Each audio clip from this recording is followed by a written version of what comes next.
Alors, on va commencer le diaporama.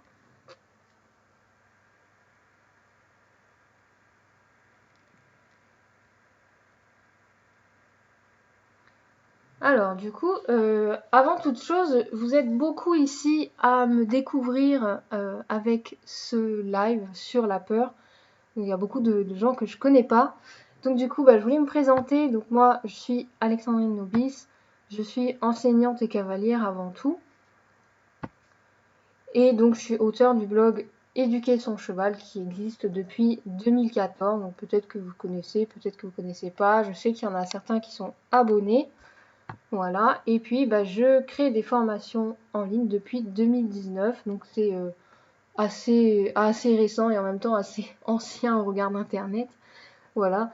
Et du coup, j'ai commencé à créer à m'intéresser à différents sujets en fait sur le sujet de la peur, sur des sujets relatifs à l'équitation, au fait de par exemple tout ce que les clubs en fait ne peuvent pas résoudre avec les cavaliers qui sont en difficulté avec leurs chevaux, par exemple des chevaux qui n'avancent plus, des choses comme ça. Donc si vous voulez en savoir plus, il faut aller sur mon blog. Voilà, et donc tout ça pour en arriver à une question par rapport au thème de la peur, mais c'est comment je me suis intéressée à la peur à cheval. Donc je voulais commencer en fait cette présentation avec comment je me suis intéressée à la peur, parce qu'en fait je ne suis pas spécialement peureuse, en tout cas pas plus que la moyenne, on va dire, par rapport à la peur en équitation. Mais en fait, dans mon enseignement, dès le départ, j'ai été tout de suite en difficulté avec beaucoup de cavaliers qui avaient peur et je ne savais pas comment faire. Donc j'étais vraiment désemparée, je savais pas comment faire, je savais pas comment gérer ça, je savais pas comment les aider et je ne savais pas s'il fallait plutôt les forcer ou s'il fallait plutôt les laisser, laisser accepter en fait qu'ils ne fassent pas l'exercice parce qu'ils avaient trop peur et prendre le risque de les faire stagner et puis que derrière, en plus si c'est des cours collectifs, que c'est un groupe, ça les fait ralentir dans leur progression et donc du coup voilà, c'est un petit peu embêtant et je savais vraiment pas du tout comment réagir. Et ce qui s'est passé, c'est que j'avais une de mes élèves qui avait justement peur de galoper. Et je savais très bien pourquoi elle avait peur. Je sais comment ça se fait qu'elle a pris cette peur. Elle m'a expliqué pourquoi elle avait peur. Elle m'a expliqué comment ça se passait, etc. Et en fait, je voyais à peu près donc, pourquoi. Et je voyais aussi à peu près comment j'allais l'aider à résoudre ce problème-là. Et j'avais une bonne idée de comment on pourrait faire. Et en fait, je suis partie dans mon idée et je me suis dit, on va faire ça. Et je l'ai forcé. Et ça s'est mal passé. Et donc du coup, à partir de là, je me suis dit, il faut vraiment que je m'intéresse au sujet parce que il y a vraiment une lacune. Et dans la formation des enseignants, on n'en parle absolument pas. On ne sait absolument pas qu'est-ce qu'il faut faire. Vraiment, il y a rien qui parle de ce sujet-là. Donc du coup, je me suis intéressée à ça et puis j'ai regardé beaucoup de choses. J'ai lu des livres sur la psychologie pour essayer de comprendre la peur, qu'est-ce que c'est, comment ça fonctionne et comment on fait pour ne plus avoir peur. Et donc du coup, je vous partage tout ce que j'ai appris ici dans cette conférence ce soir. Voilà, donc la peur c'est quoi? Donc la peur c'est avant tout une émotion. Et cette émotion, elle survient donc avec la sensation que vous vous sentez tout de suite en danger immédiat. Peu importe que le danger soit réel ou non, vous vous sentez en danger et vous ressentez de la peur. Donc ça va ensemble. La peur, c'est surtout aussi un instinct de préservation. Alors même si on n'est pas des proies comme les chevaux par exemple, la peur c'est un instinct de préservation dans le sens où il y a forcément des moments où on est sujet par exemple à un danger et où il faut fuir, même si on est des prédateurs, il y a toujours des moments où on peut être en danger et où il faut être vigilant, on va dire. Et donc du coup cette peur elle est utile à notre survie. Imaginez ce que serait notre monde si nous ne ressentions jamais de peur. Bah, imaginez si les gens se jetteraient des falaises juste parce que vous les avez convaincus qu'ils pouvaient voler. Ce serait complètement fou. Ce serait un monde impossible. Voilà.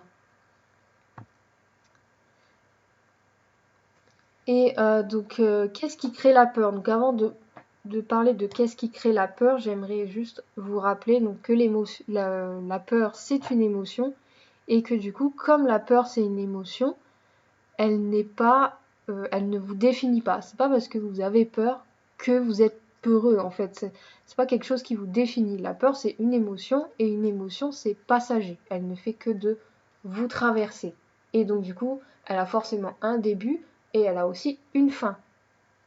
Donc, la peur, c'est juste une émotion, et c'est absolument pas relatif à vous. Donc, il n'y a pas de jugement à avoir sur quelqu'un ou sur vous-même s'il y a de la peur. Si vous voyez quelqu'un qui a peur, il n'y a pas à le juger.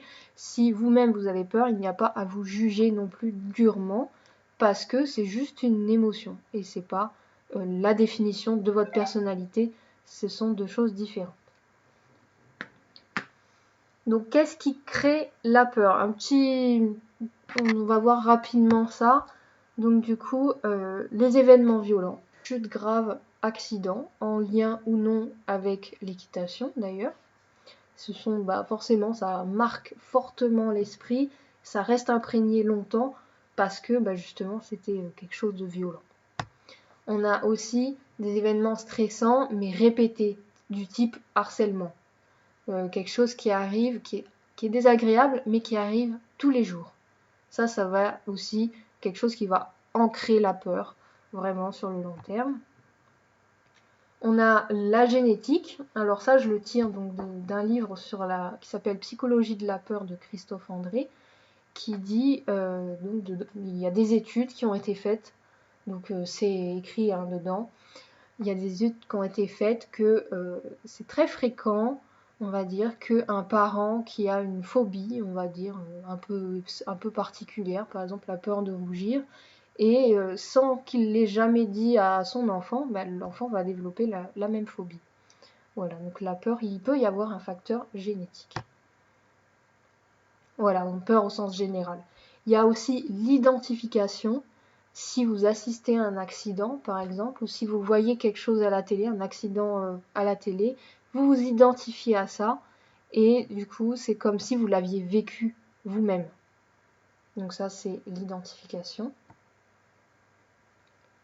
Et on a l'excès de consignes préventives, particulièrement concernant les enfants, quand on leur dit surtout tu fais bien attention, hein, et qu'on insiste lourdement avec des consignes comme ça, on peut créer de la peur chez les enfants. Alors pour certains, ça va juste les calmer un peu, ça va les rendre plus prudents, et pour d'autres, ça va complètement les terroriser parce que ça sera trop en fait.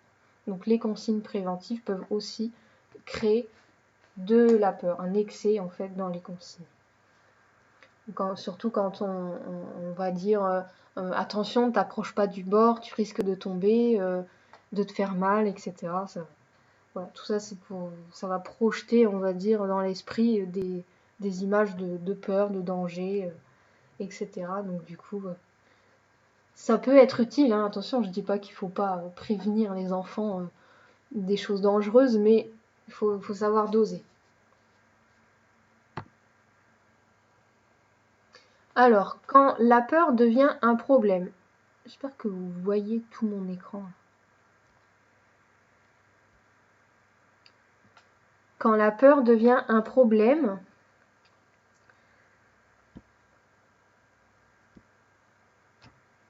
alors la peur devient problématique et handicapante lorsqu'elle se déclenche trop fortement, trop tôt, trop souvent par rapport au danger réel. Donc dans ces cas-là, elle va vous paralyser, elle va vous empêcher d'agir, de réagir, elle vous empêche de réfléchir et en fait, elle vous fait passer un peu en mode survie. Donc du coup, ça court-circuite plein de choses et du coup, vous n'êtes pas complètement maître de vous-même. Voilà, vous l'avez déjà remarqué, je pense, si vous êtes sujet à la peur. Donc, il y a une bonne métaphore pour expliquer ça, pour expliquer la peur, c'est que la peur, c'est comme un système d'alarme. Si vous avez un système d'alarme dans votre maison pour éviter d'être cambriolé, par exemple, votre alarme, pour qu'elle soit efficace, il faut qu'elle sonne quand il y a vraiment une intrusion.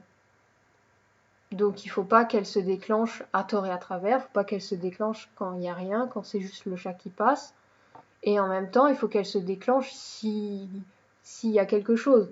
Si il y a une intrusion et que l'alarme ne se déclenche pas, elle ne sert à rien. Et si elle se déclenche tous les jours ou 3 fois par jour alors qu'il n'y a rien, elle ne sert à rien non plus. Mais en même temps, comme la nature est bien faite, il vaut mieux que l'alarme elle se déclenche trop souvent plutôt que pas du tout. Donc du coup, on va plutôt avoir cette tendance-là, d'avoir l'alarme de la peur qui se déclenche trop souvent. Ensuite, il faut qu'elle se déclenche suffisamment fortement. Si l'alarme elle sonne pas assez fort pour vous réveiller en pleine nuit, elle n'est pas efficace. Et si elle sonne trop fort et qu'elle vous empêche de faire ce qu'il faut, on va dire, si jamais il y a une intrusion, et bien à ce moment-là, elle n'est pas efficace non plus. Donc l'alarme en fait, donc la peur c'est comme une alarme et il faut qu'elle soit bien réglée. Si elle est mal réglée, elle ne va pas être totalement efficace.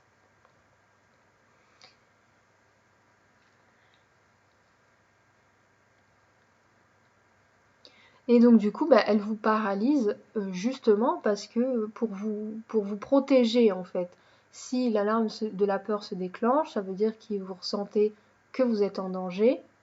Et pour justement que vous ne soyez plus en danger, que vous n'ayez plus cette sensation de danger, votre corps il va prendre le dessus. Votre cerveau il va se mettre en mode instinctif, en mode survie, et vous n'allez plus pouvoir faire certaines choses, vous n'allez plus avoir faim. Voilà, c'est toutes les émotions comme ça, comme l'adrénaline qui a le même fonctionnement d'ailleurs. Vous n'allez plus avoir faim, vous n'avez plus du tout envie de dormir, vous avez juste envie de prendre vos jambes à votre cou ou de faire quelque chose qui va vous sauver la vie, entre guillemets. Donc ça, c'est pareil, c'est un fonctionnement normal. Je vais vous expliquer d'ailleurs un petit peu ce fonctionnement-là en détail un petit peu plus loin. Donc, quelle sensation vous ressentez quand vous ressentez la peur? Quand vous avez peur, ça vous fait quelle sensation? Dites-moi un petit peu en commentaire.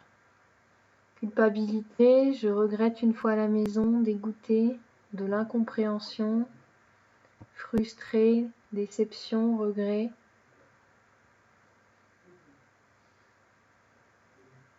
Frustré, nul. Ok. Donc toutes ces réactions-là, elles sont tout à fait normales. Et le constat, c'est que malgré tout ça, malgré toutes ces émotions, vous continuez à monter à cheval et vous n'arrêtez pas. Et déjà, rien que ça, c'est déjà énorme. Alors c'était important de le souligner et d'essayer de comprendre pourquoi. Alors on va essayer de comprendre ensemble pourquoi, malgré la peur, vous continuez à monter à cheval. Pourquoi c'est si important pour vous finalement de continuer à fréquenter les chevaux. Et donc pour ça, j'aimerais que vous vous souveniez qu'avez-vous ressenti la dernière fois que vous avez eu une super séance à cheval. C'était comment et quelle sensation ça fait donc d'avoir cette super séance à cheval. C'était quoi? Comment ça s'est passé? Qu'est-ce que vous avez ressenti? Comment vous vous êtes senti? Quelles émotions?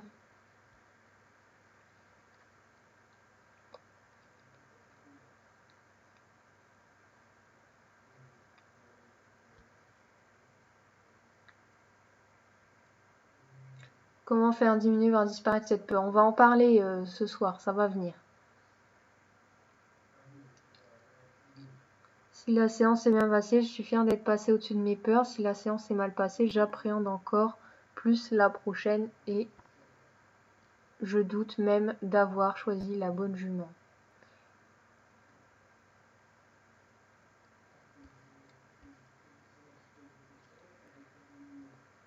Oui, alors c'est souvent hein, fier de vous après une bonne séance et puis en général tout l'inverse hein, quand ça s'est mal passé. Triste. Fier, fierté, satisfaction, très très fier. Fierté. J'ai adoré, j'étais fière de moi, ben oui.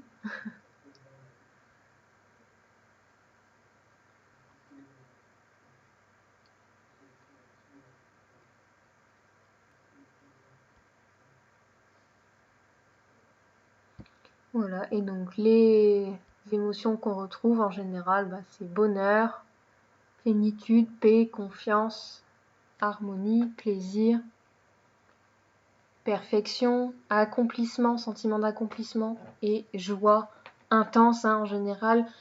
Les émotions positives quand ça se passe bien sont vraiment largement à la hauteur par rapport à la peur que ça représente.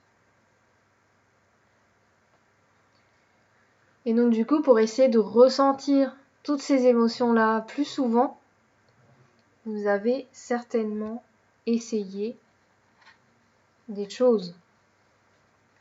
Et du coup, actuellement, qu'est-ce qu'il en est?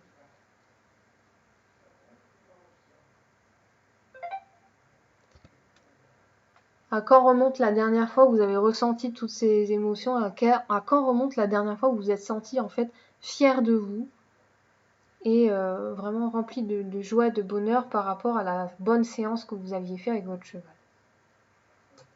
À quand ça remonte? Donc du coup, après, tout le monde n'en est pas au même niveau avec la peur, mais globalement, la peur, elle devient vraiment un handicap quand vous constatez que ces émotions positives, vous les ressentez de façon irrégulière, c'est-à-dire que c'est pas assez fréquent pour vous, c'est pas assez fréquent à votre goût. Ça arrive, c'est loin d'arriver à toutes les séances et pourtant vous aimeriez que ça arrive plus souvent. Que ces moments de bonheur sont pratiquement inexistants, ils sont un peu, on va dire, entachés par la peur, l'inquiétude permanente. Et où ils remontent à trop longtemps. C'était il y a trop longtemps. Et donc si vous remarquez que vous êtes dans une de ces situations-là, donc si vous avez du plaisir à monter à cheval, mais que ça n'arrive pas souvent, que c'est trop irrégulier, ou que ça n'arrive pas du tout, en fait, c'est qu'il vous manque une méthode pour apprendre à mieux gérer votre peur. Et donc du coup, c'est ce qu'on va voir maintenant. Ça tombe bien. Et donc du coup, pour mieux gérer votre peur, il y a certainement des choses que vous avez déjà essayées. Hein. En général, instinctivement, on a toujours les mêmes réflexes face à la peur, on a toujours les mêmes réactions. Donc, vous avez peut-être essayé déjà de demander conseil à quelqu'un. Vous avez peut-être essayé de raisonner par la logique et de vous essayer de vous convaincre vous-même ou que quelqu'un d'autre essaye de vous convaincre par A plus B en vous expliquant le pourquoi du comment que en fait il n'y a pas de raison d'avoir peur. Vous avez peut-être essayé de vous forcer à vous confronter à votre peur, c'est-à-dire vous forcer, y aller quand même, vous avez peur et vous continuez et vous y allez quand même. Ou à l'inverse, vous allez plutôt chercher à éviter ce qui vous faisait peur en vous disant que ça passerait et que peut-être ça reviendrait mieux après, etc. Etc. etc. Donc les principales, c'est les 4 que je viens de citer. Donc si vous en voyez d'autres, dites-le moi. Et le constat, c'est que si vous avez essayé une ou plusieurs de ces choses-là, le constat, c'est que ça n'a pas vraiment fonctionné. Et donc je vais vous expliquer pourquoi ça n'a pas vraiment fonctionné. Donc on va passer chacune de ces méthodes-là en revue. Donc d'abord, pourquoi les conseils et la logique n'aident pas à avoir moins peur? Donc là, par exemple, si jamais vous avez quelqu'un, ou votre coach par exemple, ou quelqu'un au bord de la carrière qui vous dit il faut que tu fasses ci, il faut que tu fasses ça, détends-toi, respire, redresse-toi, etc. Et puis en fait, au moment où vous avez peur, vous n'arrivez pas du tout à faire ce qu'on vous a dit parce que juste vous avez le blackout complet. Vous savez plus réfléchir, vous savez plus qu'est-ce que ça veut dire se redresser, c'est impossible et c'est complètement normal. Donc je vais vous expliquer donc pourquoi c'est complètement normal. Parce qu'on a 3 types de cerveau dans le cerveau en fait. Donc trois cerveaux différents à l'intérieur du cerveau. Donc le cerveau reptilien, le cerveau limbique et le néocortex. Donc le néocortex, c'est ce qui vous permet de réfléchir, c'est ce qui vous permet d'avoir une pensée logique, donc de faire des maths, de réfléchir, de vous dire ah tiens maintenant il faudrait que je lève mon bras droit, ah et puis maintenant je vais baisser mon bras droit, voilà des choses comme ça toutes simples. Et le cerveau limbique, lui, donc c'est ces deux-là qui vont nous intéresser, le cortex et le cerveau limbique. Le cerveau limbique, c'est le siège de nos émotions. Donc dès qu'il y a une émotion, en l'occurrence ici la peur, c'est le cerveau limbique qui entre en action et qui va aussi déclencher du coup tous les mouvements réflexes qui sont utiles à la survie. Et donc ce qu'il faut savoir, c'est que y a des connexions qui existent entre ces différentes parties du cerveau, entre le cerveau limbique et le néocortex.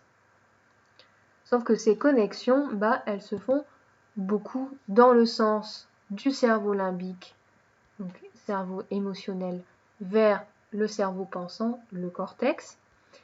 C'est-à-dire que quand vous avez une émotion de peur, quand il se passe quelque chose, imaginons vous êtes à cheval, le cheval fait un écart, et tout d'un coup vous vous mettez à être hyper vigilant. Et vous commencez à regarder un petit peu autour de vous, qu'est-ce qui pourrait faire peur au prochain tour à mon cheval? Là, c'est c'est ce qui se produit en fait quand votre cerveau limbique envoie des signaux à votre cortex et du coup toutes vos pensées sont complètement obnubilées par votre émotion de peur. Donc ça, c'est normal.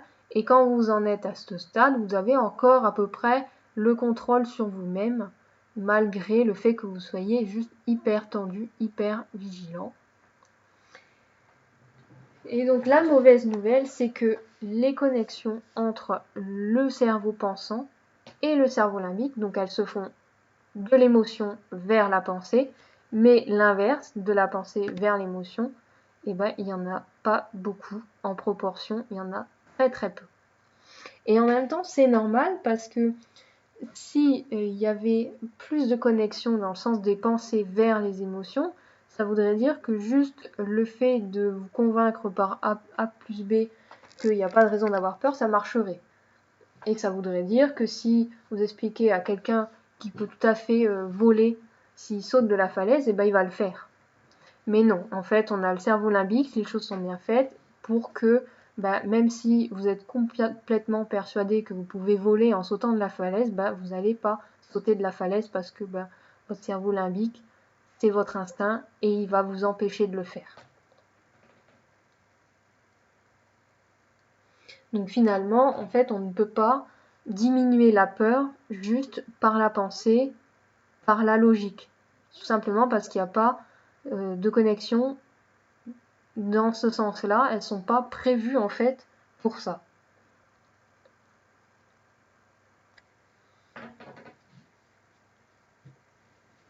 Donc, par contre, ce qui est possible de faire, donc peut-être que ça va en déprimer certains de se dire que mince, on peut pas ne plus avoir peur, comment on va faire?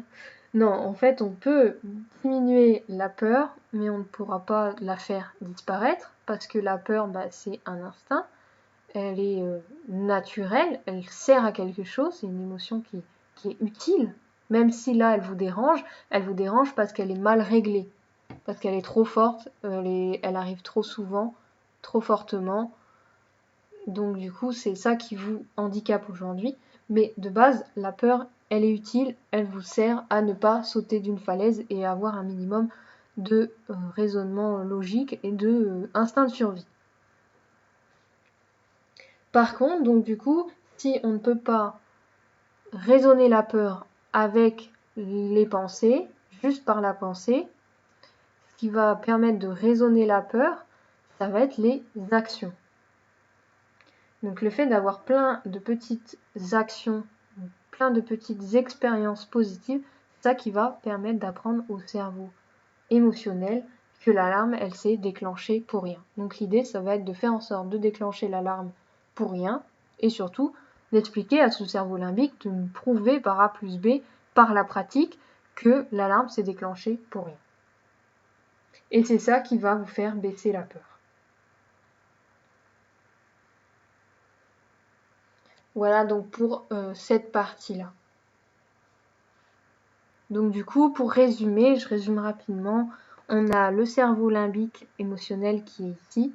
Il y a beaucoup de connexions avec le cortex qui est à l'extérieur, qui est le cerveau pensant.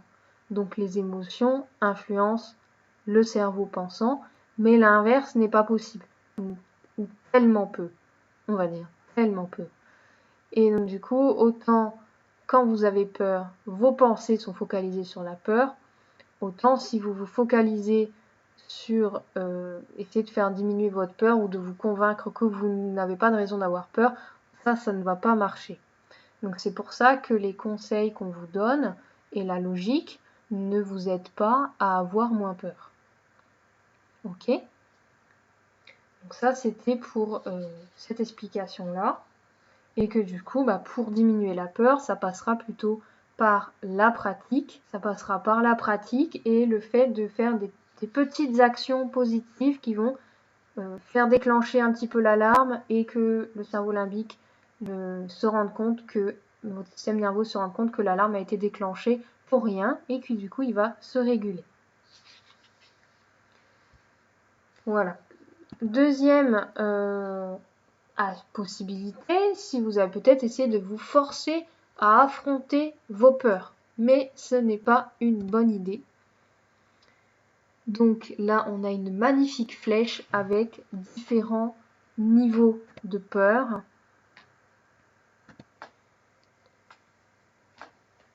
Donc du coup, pour vous expliquer un petit peu, donc on a différents niveaux de peur.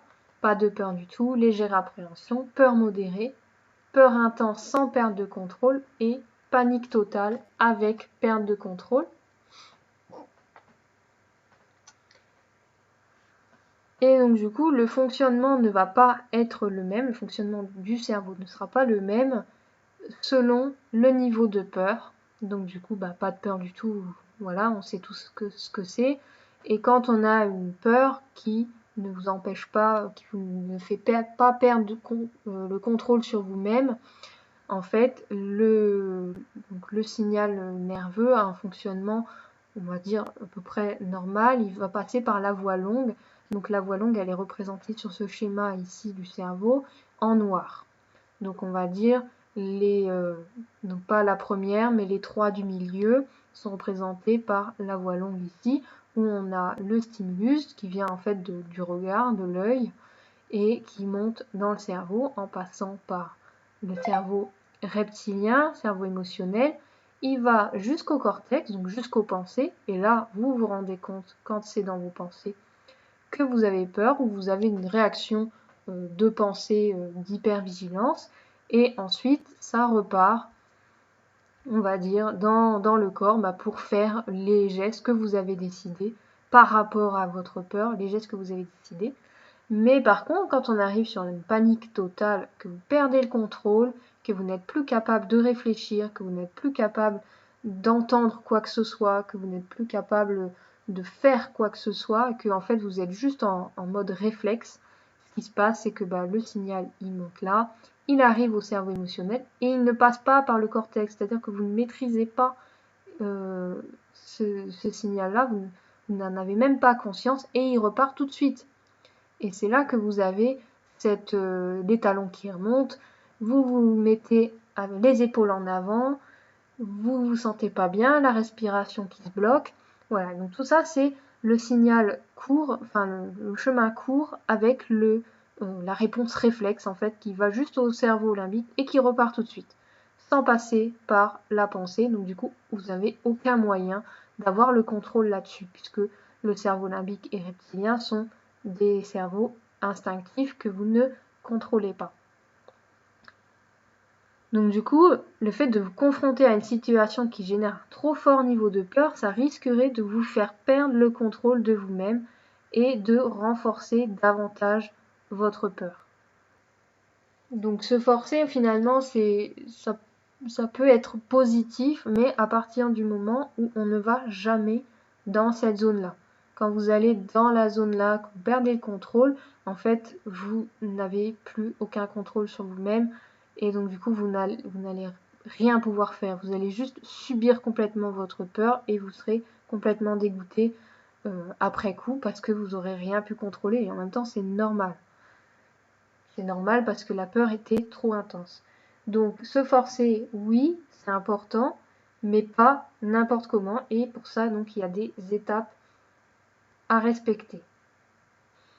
Ensuite, donc pourquoi éviter ce qui vous fait peur ne va pas vous aider non plus. Ça ne vous aidera pas à avoir moins peur. Donc là, je vous ai fait le cercle vicieux de cette situation-là. Donc vous avez une situation, un événement qui vous fait peur. Ça déclenche chez vous une réaction émotionnelle de peur. Okay. Et comme vous avez décidé que vous alliez éviter votre peur, bah vous évitez votre peur. Donc soit vous ne faites pas, vous ne galopez pas par exemple si vous avez peur de galoper, vous n'allez pas en extérieur si vous avez peur d'aller en extérieur, etc. etc. Ah mince, retour en arrière. Voilà. Et donc du coup, le fait d'avoir évité votre peur, bah, ça fait que vous vous sentez momentanément soulagé. Vous étiez en détresse émotionnelle parce que vous aviez peur et le fait d'avoir évité, vous vous sentez soulagé. Et comme vous êtes soulagé, ça va créer une croyance chez vous. Et vous allez avoir l'impression que comme vous avez évité la peur, bah du coup, comme vous êtes soulagé, ensuite, bah vous vous sentez mieux. Donc vous vous dites, bah finalement, c'est pas plus mal. Donc l'évitement, c'est une solution. Sauf que bah, le fait de faire ça, ça fait que bah, la prochaine fois, vous avez l'impression que comme vous avez trouvé une solution en fait à votre peur, qui est l'évitement, la fois d'après, vous sentirez que le danger est encore plus fort que la fois d'avant. Vous allez être encore plus sensible à la peur. Et du coup, vous allez mémoriser cette expérience-là et qui est donc du coup chaque phase va être ensuite aggravée puisque vous aurez encore plus peur la prochaine fois.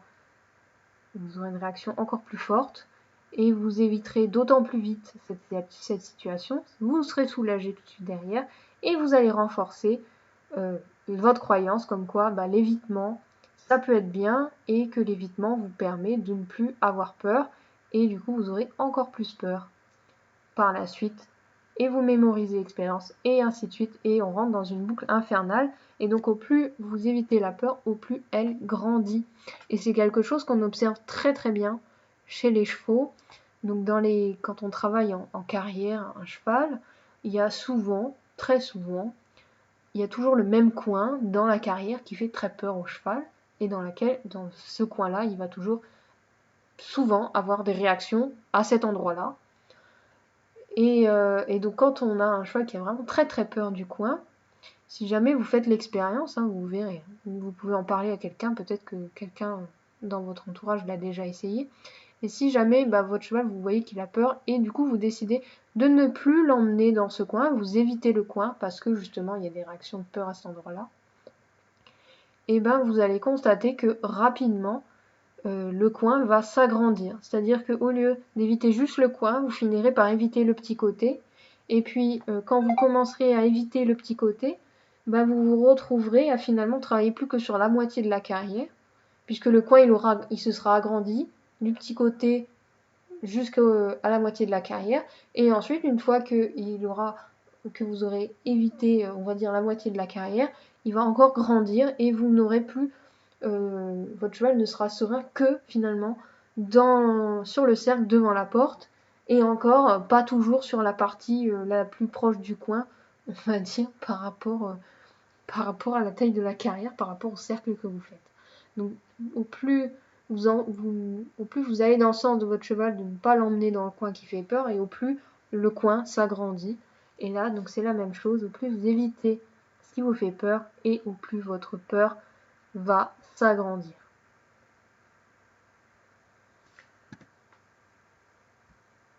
Voilà. Maintenant, j'aimerais revenir sur vous, comment vous vous sentez donc après une mauvaise séance, quand vous avez eu peur. Comment vous vous sentez? Quelles émotions vous avez?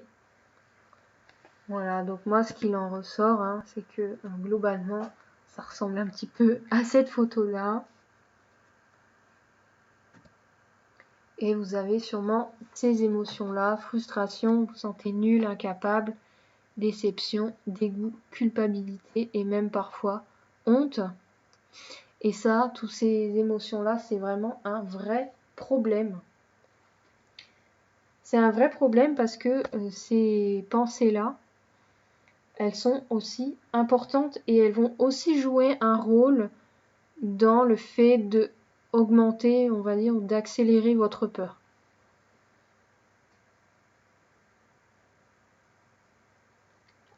Donc les pensées que vous avez après une séance, qu'elles se soient bien passées ou non d'ailleurs, elles vont avoir une influence sur si vous allez avoir encore plus peur la fois d'après ou au contraire si vous aurez de moins en moins peur.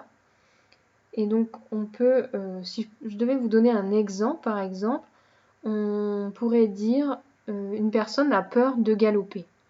Et là, il y a deux catégories de personnes. Imaginons que cette personne, elle a peur de galoper et puis il se trouve que par hasard dans la séance, elle a fait 3 foulées de galop. Et puis elle est repassée au trot tout de suite. Puis il n'y a pas eu de chute, et le cheval a galopé gentiment, il n'y avait pas de problème particulier. Et donc il y a deux possibilités, soit elle va se dire après coup, une fois qu'elle est descendue, soit elle va se dire je l'ai échappé belle. Soit elle va se dire oh, je suis fière de moi, je n'ai pas fait exprès mais j'ai galopé. Et j'ai fait un progrès et c'est génial. Et vous comprenez bien que pour la situation, c'est la même. Dans les deux cas, elle a eu peur, mais après coup, il y a deux interprétations complètement différentes. Il y en a une qui dit je l'ai échappé belle, ouf, et l'autre qui dit c'est génial, j'ai progressé, j'ai fait 3 foulées de galop même si c'était pas fait exprès. Et bien ce qui va se passer, c'est que il y en a une qui va progresser, qui va avoir moins peur la fois d'après, et l'autre qui va avoir plus peur la fois d'après. Et donc je vous laisse deviner qui aura plus peur la fois d'après. Évidemment, c'est celle qui va se dire « je l'ai échappé belle ». Donc pourquoi elle aura plus peur la fois d'après? Parce qu'en fait, ça va dépendre de comment elle perçoit ce qui s'est passé. Faut rappeler que dans le fonctionnement du cerveau, le cerveau, lui, toutes vos pensées, tout ce que vous vous imaginez dans votre tête, pour lui, c'est comme si ça arrivait en vrai. Dans le sens où il va sécréter les mêmes hormones, il va avoir les mêmes réactions, les mêmes émotions. Donc si, par exemple, vous pensez à une chute horrible, bah, vous allez ressentir certainement les douleurs que vous avez eues, vous allez avoir les mêmes images, vous allez avoir un peu les mêmes émotions, les mêmes sensations, etc. Et tout ça, vous allez le ressentir alors que vous êtes juste là, assis dans votre canapé, en train de regarder ce live. Donc du coup, en fait, c'est pour vous expliquer la puissance finalement des pensées. Donc le fait de penser à un événement comme ça, bah, votre cerveau, c'est comme s'il le revivait en vrai. Et donc vous comprenez bien, donc c'est en partant de là, que si en rentrant chez vous, vous imaginez 50 000 fois dans la journée, vous ne pensez qu'à ça, hein, parce que c'est ce qui se passe, hein, vous êtes obsédé, vous ne pensez plus qu'à ça, de ce qui s'est passé, ce qui vient de se passer, surtout si c'est une mauvaise séance, et vous vous repassez le film dans la tête, et vous le repassez, et vous le repassez, et vous le repassez 50 fois par jour, pendant 3, 4 jours, une semaine, jusqu'à ce que vous y soyez retourné, et même encore après. Et donc c'est comme si que la peur que vous avez ressentie à ce moment-là, quand vous y repensez, 50 fois dans la journée, 20 fois dans la journée, 10 fois dans la journée, c'est comme si vous la viviez à nouveau 10 fois dans la journée. Et donc du coup, votre cerveau, lui, ce qu'il apprend, c'est que ça arrive très souvent, cette situation-là. Elle arrive tout le temps. Et donc du coup, elle a beaucoup de chances de se reproduire à nouveau, puisque vous l'avez imaginée 10 fois, et qu'elle est arrivée 10 fois dans votre corps. Même si c'était pas en vrai, même si c'était juste imaginé, ça s'est produit encore 10 fois dans votre corps. Et vous l'avez ressenti encore 10 fois à chaque fois que vous y avez pensé. Et donc tout ça, ça ne fait que confirmer le fait que vous avez eu peur. Vous avez raison d'avoir peur parce que vous y avez pensé tellement de fois et ça s'est reproduit tellement de fois. Et donc du coup, ça confirme votre peur et du coup, ça l'augmente. Donc finalement, vos pensées sont tout aussi importantes que ce que vous faites en fait. La façon dont vous percevez les événements est très très importante par rapport à la peur. Alors donc pour ça, j'ai identifié 10 étapes pour ne plus avoir peur. Bon, ne plus avoir peur, l'idée c'est pas forcément de ne plus avoir peur parce qu'on ne peut pas ne plus avoir peur. Donc j'ai fait une petite erreur là dans mon texte, mais diminuer la peur. 10 étapes pour diminuer la peur. Première étape, donc comprendre ce que c'est la peur et son fonctionnement. C'est ce qu'on vous ai expliqué donc aujourd'hui, le fonctionnement du cerveau émotionnel et l'emprise qu'il a sur le cerveau qui pense, le cerveau pensant. Et donc du coup, c'est pour ça que dès qu'il y a un petit peu d'émotion de peur, tout de suite vos pensées sont accaparées par ça, vous êtes incapable de penser à autre chose. Enfin, ou en tout cas, c'est très difficile de penser à autre chose. Et donc en connaissant mieux le fonctionnement de la peur, vous pourrez mieux comprendre vos réactions et vous pourrez commencer à porter un regard plus bienveillant sur vous-même et sur vos émotions. Ensuite, en 2, définir précisément votre peur et ses déclencheurs. Donc la peur vous pousse parfois au déni et il arrive que vous ignoriez complètement le vrai objet de votre peur. Donc ça arrive pas tout le temps, hein, c'est peut-être pas votre cas à vous aujourd'hui, mais ça arrive. Hein. Ça arrive que certaines personnes ont très très peur et puis finalement en fait elles ne savent pas exactement de quoi, elles ne savent pas exactement dans quelle situation elles ont très peur.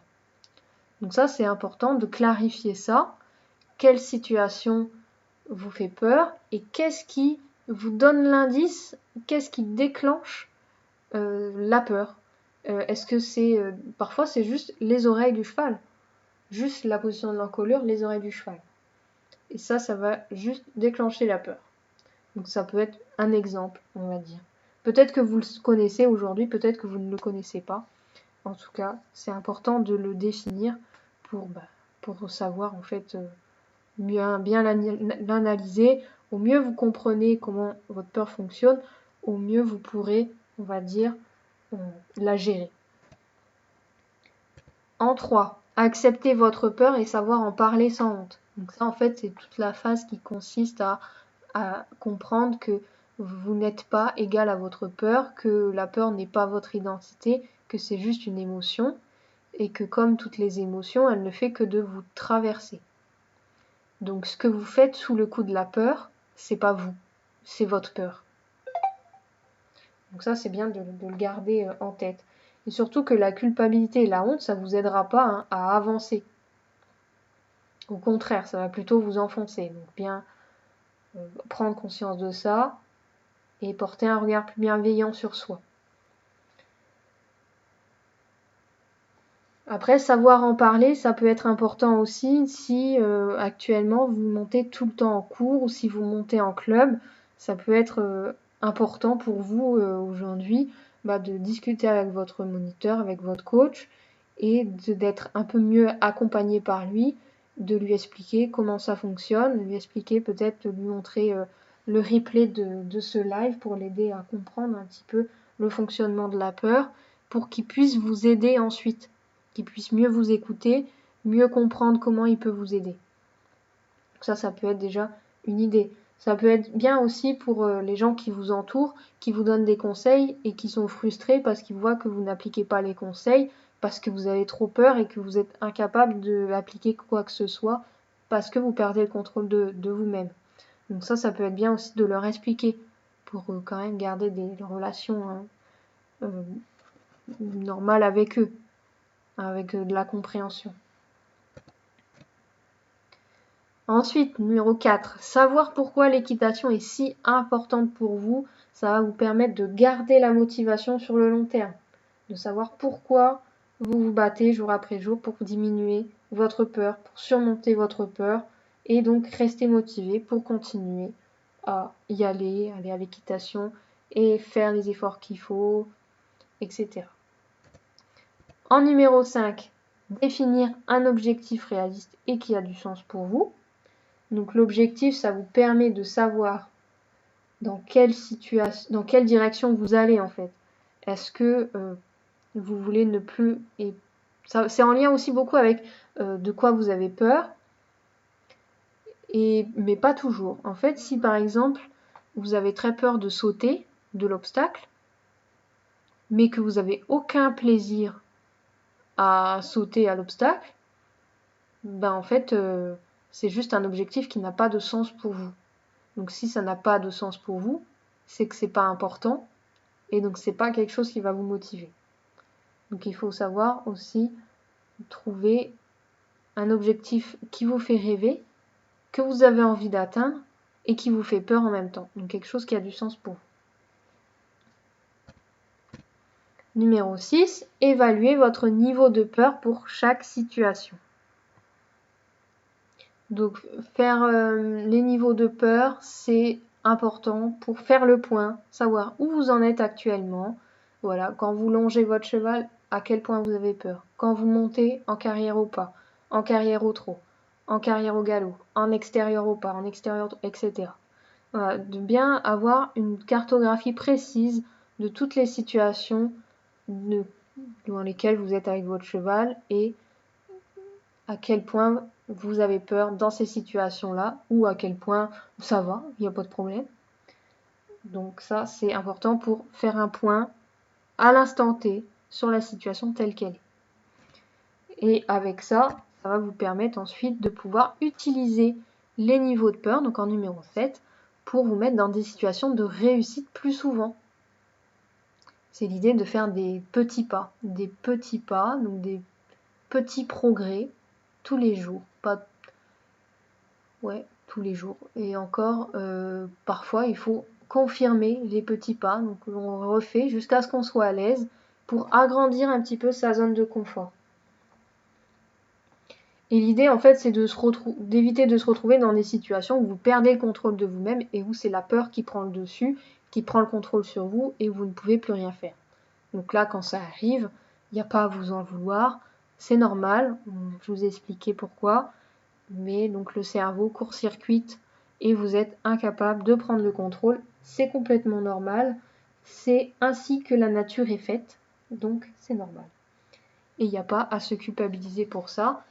Par contre, effectivement, aménagez vos objectifs, aménagez votre séance pour vous mettre dans des situations de réussite plus souvent. Ça, c'est tout à fait possible.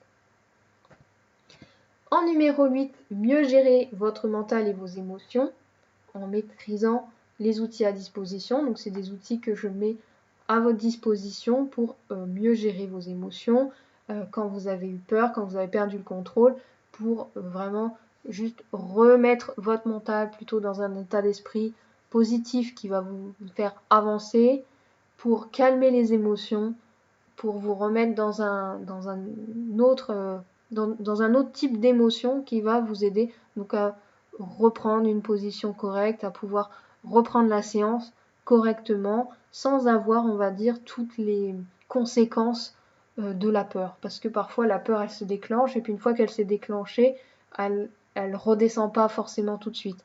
Donc ça c'est des outils qui vont vous aider à couper avec la peur. Donc ça j'en parlerai un petit peu plus tout à l'heure. Donc voilà, souvenez-vous que c'est la façon dont vous percevez ce que vous vivez qui va définir si vous allez progresser et faire diminuer votre peur ou si au contraire vous allez la faire augmenter.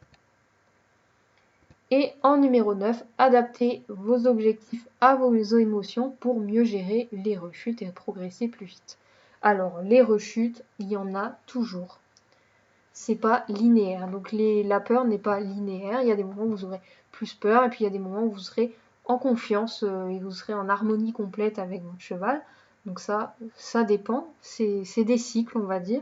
Et il faut savoir gérer vos rechutes, adapter vos objectifs, contrôler votre mental, vos émotions, réorganiser un petit peu vos séances en restant toujours bienveillant avec vous-même pour justement, quand il y a des rechutes, remonter encore plus vite et progresser à nouveau. Voilà. Et numéro 10, devenir autonome dans la gestion de vos émotions pour savoir gérer votre peur en fait. Voilà, tout simplement. Tout est dit.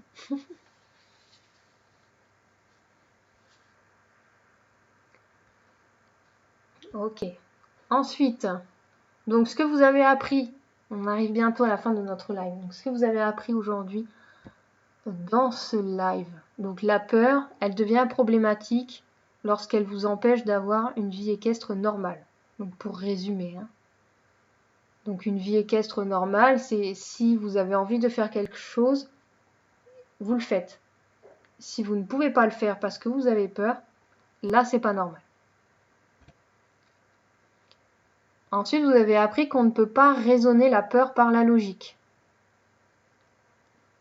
Et c'est pour ça aussi que les conseils qu'on vous donne au bord de la carrière quand vous avez peur ne peuvent pas vous aider et que vous n'arrivez pas à les mettre en application.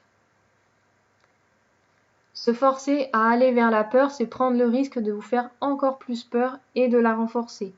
Donc c'est bien de se forcer un petit peu à aller vers la peur, mais pas n'importe comment et surtout pas en visant trop gros en fait. Il faut toujours rester sur des niveaux de peur où vous ne perdez pas le contrôle de vous-même. Éviter la peur ne fait que de la faire grandir davantage et ça fonctionne aussi bien pour nous que pour les chevaux. Et ensuite, donc, les scénarios catastrophes et pensées négatives et dévalorisantes confirment votre peur. Donc ça, c'est ce que j'ai expliqué quand je vous ai dit si j'ai galopé, est-ce que en rentrant je me dis plutôt je l'ai échappé belle ou est-ce que je me dis plutôt je suis fière de moi, même si c'était pas voulu, j'ai quand même galopé et je suis pas tombée. Voilà, c'est la différence significative entre les deux. Les scénarios catastrophes, pareil, quand vous vous imaginez des choses alors qu'il ne se passe rien, c'est la même chose. Ça rend le scénario catastrophe en fait encore plus probable. Au plus vous imaginez des scénarios catastrophes, au plus ils ont de chances d'arriver. La peur n'est pas toujours liée à une chute de cheval. Et non, la peur n'est pas toujours liée à une chute de cheval. Ça peut être... D'ailleurs, la peur peut arriver même suite à un accident qui n'a aucun rapport avec le cheval. Et la peur n'est pas toujours liée d'ailleurs à un accident. Il peut ne s'être rien passé dans votre vie et puis vous vous mettez à avoir peur à cheval. C'est des choses qui arrivent. La peur est un signal d'alarme qui nous prévient d'un danger. Donc voilà. Et comme c'est un signal d'alarme instinctif, on ne peut pas la supprimer, on ne peut que la diminuer. Mais je crois que je l'ai mis en plus. Les petites expériences positives et répétées aident à diminuer la peur. Voilà, c'est pour ça qu'il faut rester sur des niveaux de peur où vous avez toujours le contrôle de vous-même. Et la peur ne peut pas disparaître, mais on peut la faire diminuer pour qu'elle ne soit plus un handicap dans votre vie équestre, ou même dans votre vie quotidienne.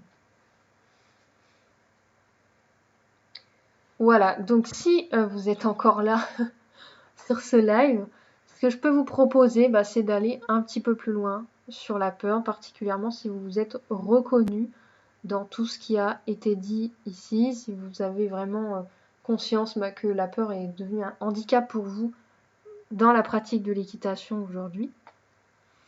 J'ai créé un accompagnement en ligne qui s'appelle « Vaincre la peur par la pratique », dont le sommaire sont les 10 étapes en fait que j'ai citées dans 2 diapos avant.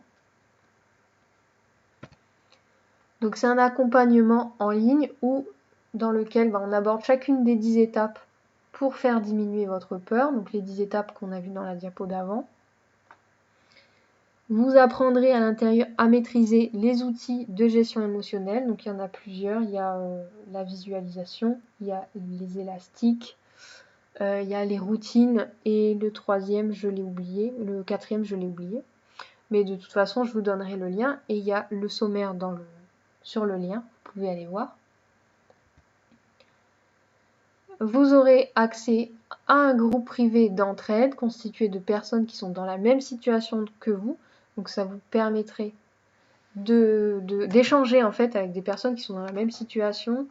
En fait, vous ne serez jamais complètement seul, vous avez toujours du soutien autour de vous, avec des personnes qui vous comprennent, qui ont peut-être même les mêmes problématiques que vous, qui ont les mêmes envies que vous. Et bien sûr, je réponds à vos questions à tout moment dans le groupe. Donc c'est un accompagnement qui se fait en ligne avec une partie formation avec des modules, donc du texte, des questionnaires à remplir, à m'envoyer ensuite. Je réponds à vos questions aussi dans le groupe. Vous pouvez échanger avec les autres, vous pouvez me poser des questions dans le groupe. Il y a aussi des sessions de coaching collectif régulières. Donc c'est des sessions de coaching qui permettent de voir un petit peu les problématiques de chacun, qui permettent de personnaliser un petit peu et de vous aider donc à mettre en pratique chacun des modules qui sont abordés dans cet accompagnement. Donc tout ça pendant 1 an pour vraiment vous rendre autonome dans la gestion de votre peur et de vos émotions. Donc c'est vraiment l'objectif de cet accompagnement-là. Et donc cet accompagnement-là, il est déjà disponible. Donc c'est ouvert actuellement et ça ne sera pas ouvert pendant longtemps. Il n'y a pas beaucoup de places qui sont disponibles et vous pouvez déjà commencer dès maintenant si ça vous intéresse. C'est accessible, le tarif est de 349 €, donc pour une année complète de coaching, de suivi, sachant que je réponds vraiment aux questions. Dès qu'il y a une question, j'essaie de répondre dès que j'ai 5 minutes, dès que je peux.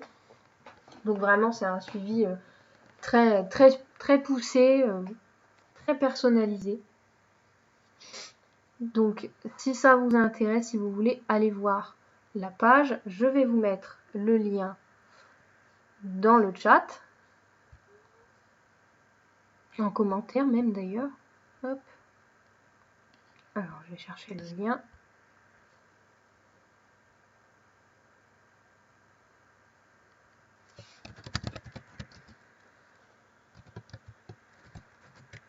Voilà, donc je vous mets le lien en commentaire.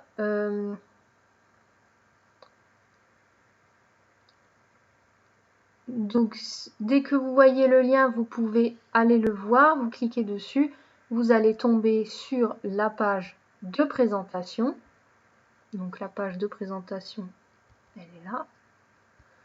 Voilà, donc je détaille un petit peu plus cet accompagnement, je détaille un petit peu plus son contenu.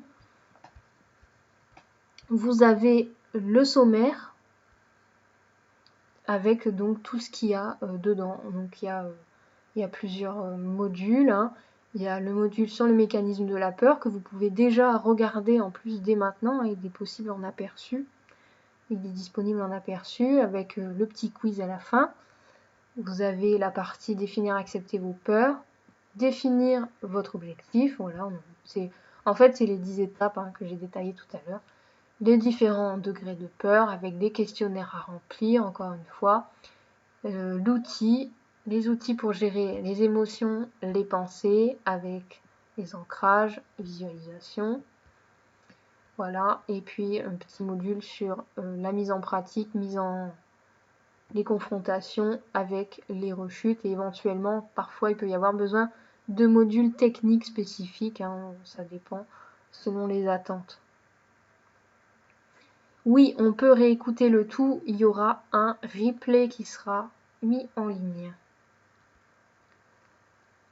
Alors, donc maintenant, vous vous demandez certainement si cet accompagnement est vraiment fait pour vous. Du coup, je vous ai fait un petit comparatif. Donc, du coup, si vous avez totalement renoncé à faire certaines choses avec votre cheval, par exemple partir en balade ou galoper, par exemple, bah oui, c'est fait pour vous.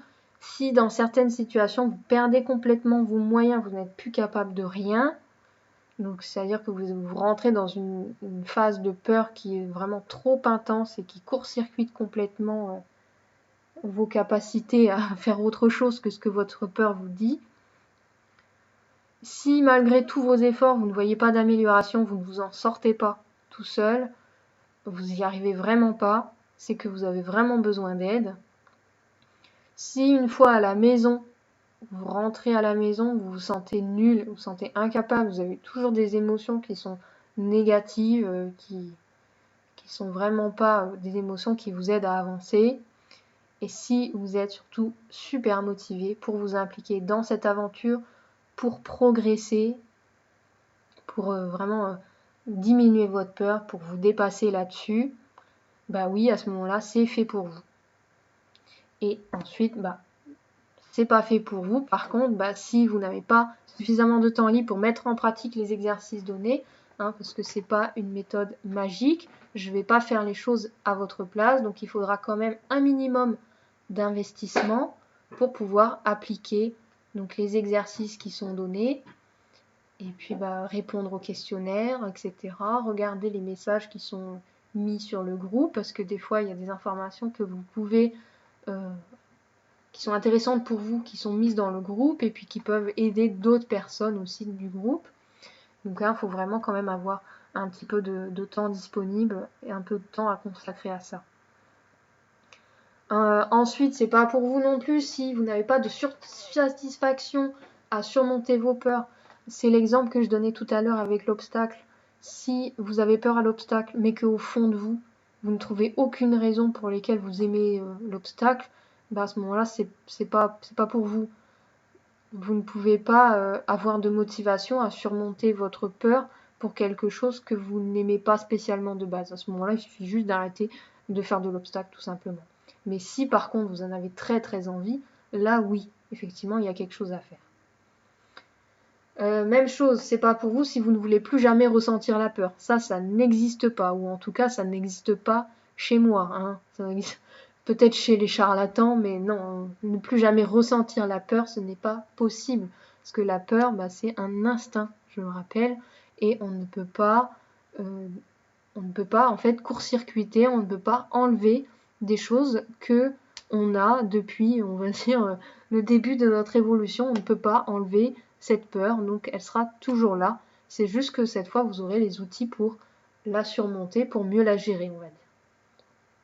Et j'ai aussi mis que c'était pas pour vous si vous montez toujours en prenant un cours. En fait, entre parenthèses, ça dépend. Ça dépend si vous êtes prêt à impliquer votre coach dans cette démarche-là. Oui, vous pouvez. Si votre coach n'est pas partant ou si vous ne voulez pas le faire avec votre coach, alors là, à ce moment-là, non, il faudra plutôt éviter. Ça ne sera pas pour vous, ça ne sera pas adapté pour vous. Parce qu'effectivement, si vous montez à chaque fois en cours, vous n'avez pas beaucoup d'autonomie et il faut que votre coach il mette en place des moyens un peu pédagogiques pour vous aider à diminuer votre peur. Et donc du coup, les étapes qui vont être mises en place, elles vont être adaptées à vous. Et il faudra que le coach puisse le faire et qu'il soit d'accord de le faire avec vous. Donc voilà, s'il y a d'autres questions, vous pouvez les mettre en commentaire.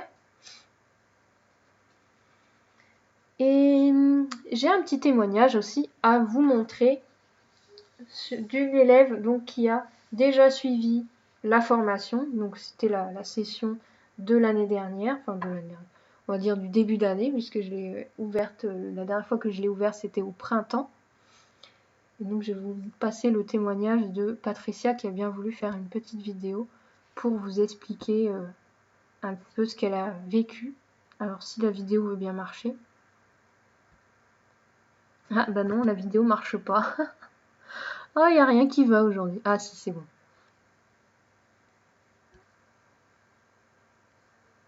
Alors, est-ce que ça va marcher?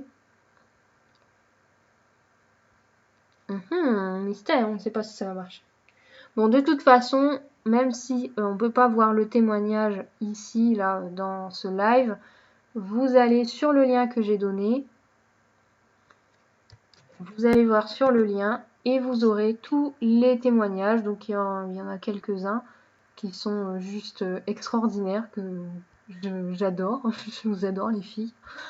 Et donc voilà, il y a des témoignages à lire. Vous vous reconnaîtrez peut-être dans les histoires des filles. Donc, le témoignage vidéo de Patricia et puis deux autres témoignages sous forme texte. Voilà, que vous pouvez lire. Prenez le temps de lire ça. Prenez le temps de lire toute cette page-là pour vraiment voir un petit peu tout ça. Voilà, on arrive à la fin de notre live. Et donc du coup, bah maintenant, place à la session questions-réponses. Hein. Posez-moi en commentaire vos questions et je vais y répondre.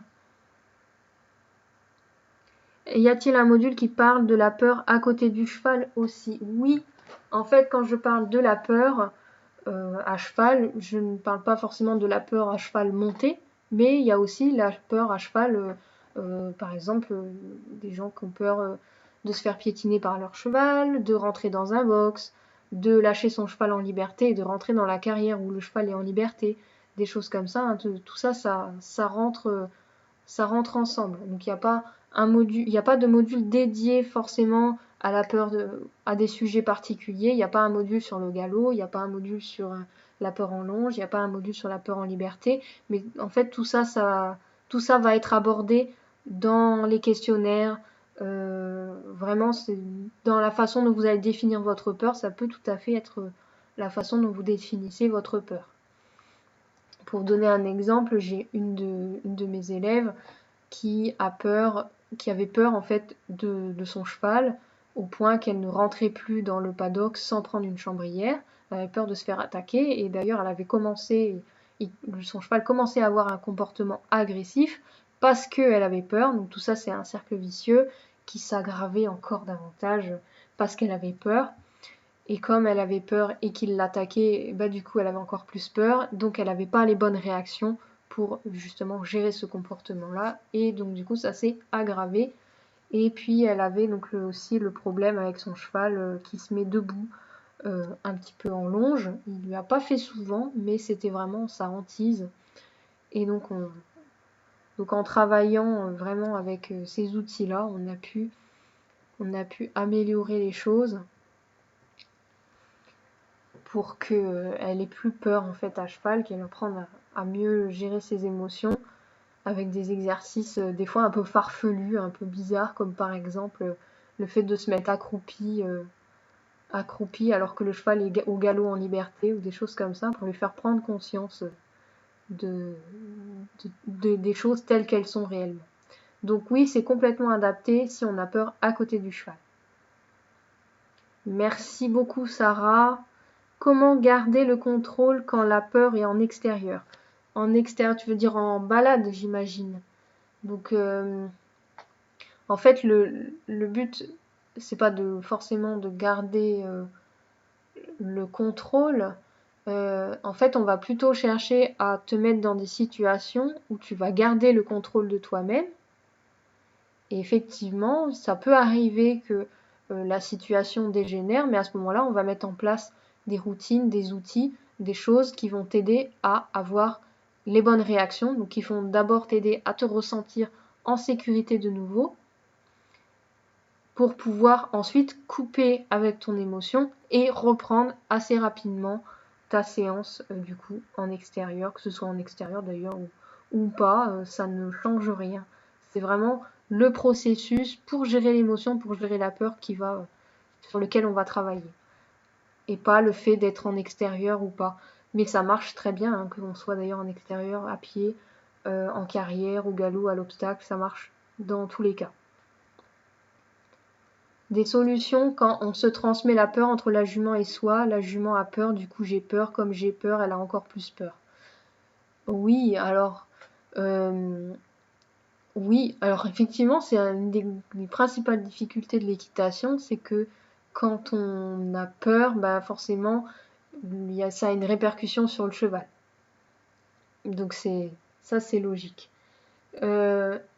L'idée là, c'est qu'on va chercher à travailler plus sur la cause. On va plus travailler sur toi déjà, pour toi être apaisé, toi écouter ta peur, quel niveau de peur tu as, et pour ne pas aller dans un niveau de peur trop fort. En fait, tu vas transmettre ta peur, d'autant plus si tu rentres dans des niveaux de peur où la peur est trop intense. Donc du coup, si tu restes dans des niveaux de peur où tu as le contrôle, tu vas pouvoir gérer la peur de ta jument, même si toi-même tu es pas hyper à l'aise. Donc là, ça va passer par ça. Et une fois que tu seras de plus en plus à l'aise pour gérer la peur de ta jument, elle va s'apaiser parce qu'elle va voir que tu es bien, parce que tu te mets dans des situations où tu gardes le contrôle sur toi-même. Et comme ta jument va voir que tu gères, elle va prendre confiance en toi et elle va être de moins en moins peureuse, elle va prendre un peu plus confiance. Même question pour moi, même réponse du coup. Avec ton visage, ce serait mieux. Ah bah oui, tiens. Est-ce qu'on peut faire ça au moins? Je sais pas si je peux. Maintenant que je suis passée sur le... Ouais, je sais pas. Je sais pas faire. Je sais pas comment on fait pour repasser en visage, en mode visage. Je sais pas. Du coup, ça va rester comme ça. Désolée, hein. C'est pas que je veux pas montrer ma tête, hein, mais en fait, il faudrait que je coupe le live pour remettre ma tête. Du coup, ça restera comme ça. Du côté du cheval, il sait que vous avez peur, donc il a peur. Désolée, je n'étais pas claire, mais c'est un couple. C'était une question, ça? C'était pas une question. J'ai une monitrice qui me disait qu'on n'avait pas le droit d'avoir peur en même temps. Ouais, ça peut être une idée. Après, pas le fait de dire pas le droit, ça me dérange un peu parce que ça fait culpabiliser le cavalier et la culpabilité, c'est pas très bon. Mais oui, effectivement, si ton cheval a peur, il faut que toi tu te mettes, tu penses à toi d'abord pour toi te mettre en sécurité et te sentir en fait un peu au contrôle de la situation avant de pouvoir gérer le cheval qui a peur. L'état d'esprit est primordial en fait, tout comme la confiance en soi et en son cheval. Oui. Et oui, Cécile. Quand j'avais peur, elle me faisait chanter pour focaliser mon attention ailleurs que sur mon cheval. Oui, et c'est vrai que ça fonctionne, mais ça fonctionne pas tout le temps. Quand le niveau de peur est trop fort, le fait de chanter en fait ne va pas forcément suffire. Donc c'est pour ça il faut avoir plusieurs cordes à son arc, on va dire. Sortir à plusieurs, oui, ça dépend. Il y a certains qui ont plus peur de sortir à plusieurs que de sortir tout seul. Donc ça dépend qui. Oui, Sarah. Pour ma part, je me suis plus rassurée en balade qu'en manège.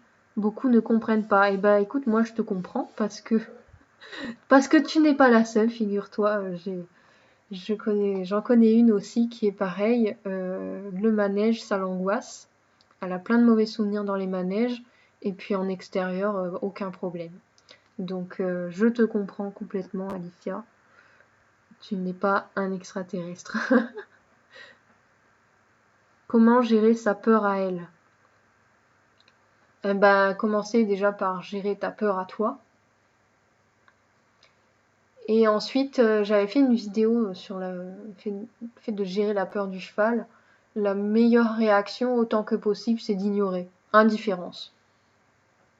Et pour ça, il faut savoir gérer sa propre peur à soi pour que ça nous fasse rien. Et si le cheval voit que ça fait rien, il se retrouve seul en fait face à sa peur.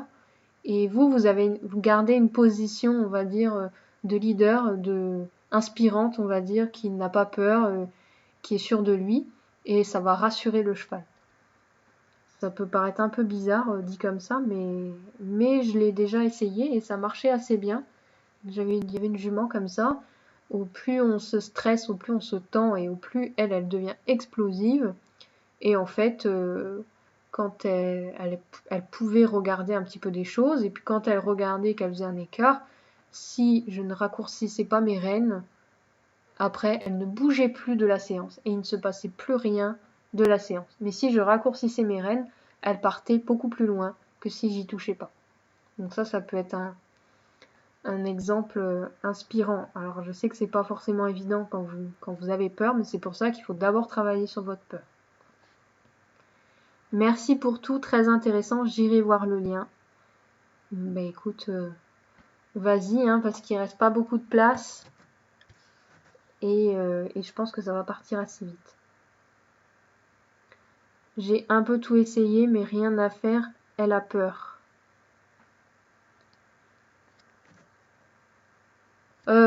Après, c'est vrai qu'il y a des chevaux qui sont plus prédisposés à avoir peur que d'autres. Mais il y a toujours des choses à faire. Il y a toujours des choses à améliorer et il y a toujours des choses à faire. C'est très logique, ben oui. Voilà, est-ce que vous avez encore des questions? Et puis si vous en avez plus, on va pouvoir se dire bonne nuit.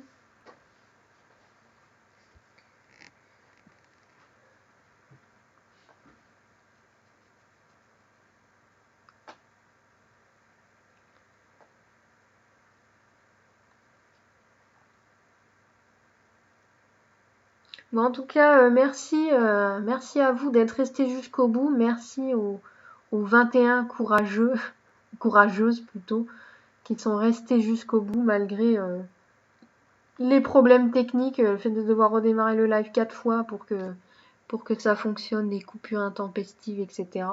J'ai l'impression que c'était l'horaire en fait qui faisait que c'était un peu saturé.